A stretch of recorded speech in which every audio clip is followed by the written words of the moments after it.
Каков труд ќе вложите оваа година, такви ќе бидат до година резултатите за европскиот пат кој земјата годи. Вака евроамбасадорот во земјата Михаел Рокас се обрати пред присутните во собраниската сала на која се презентираат двете истражувања, а во кој учествуваа и представници на Конрад Аденауер, но и на Институтот за демократија, Societas Civilis. Рокас уште еднаш апелираше дека, како што рече, вратите на Европската унија се отворени за земјата, но причината повеќе не е надворешниот фактор, туку она што е потребно е внатрешно обединување на сите македонски општествени и политички чинители на патот кон евроинтеграциите. Значи, надворешниот фактор не е ЕУ. Бев во Брисел неодамна, минатиот недела бев, можам да потврдам дека вратата на ЕУ е широко отворена. Сметам дека во овој момент е неопходно земјата да се обедини.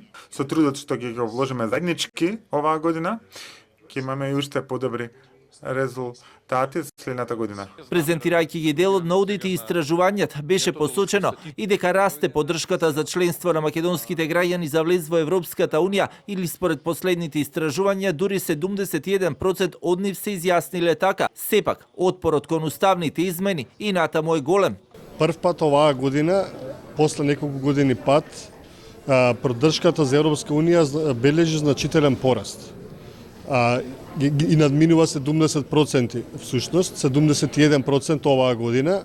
Луѓе го поддржуваат членството на Македонија во ЕУ, односно би гласале доколку утре се одржи референдум. Поддршката за уставни измени останува на 24%. И тука постои очигледен јаз помеѓу етничките македонци и етничките албанци испитаници.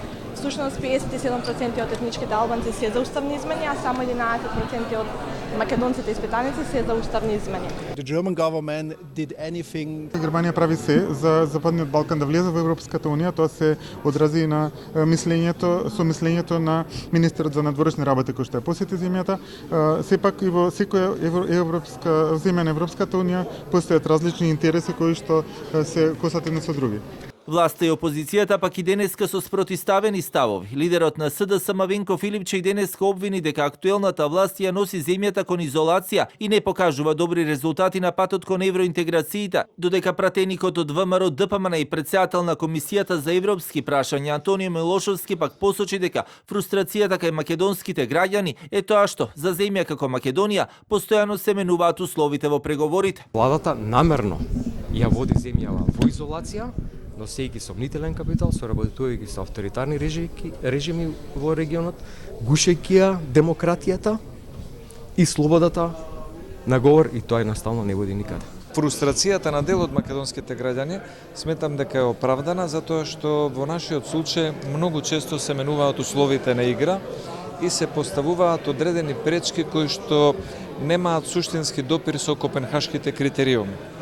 Затоа сметам дека би требало Европската унија да биде по-отворена, по-искрена во незините намери кои се плановите со сите држави од Западниот Балкан. Инаку на денешната седница на Комисијата за европски прашања се дискутираше и за приоритетите на кипарското претседателство. Беше побарано од амбасадорот на Кипар за земјава Андреас Фотиу да го стави на дневен ред во Брисел протестот на камионџиите кои најавија блокади, но исто така се дискутираше и за меморандумот за побрза интеграција и побрз непречен транспорт на земјите од Западен Балкан.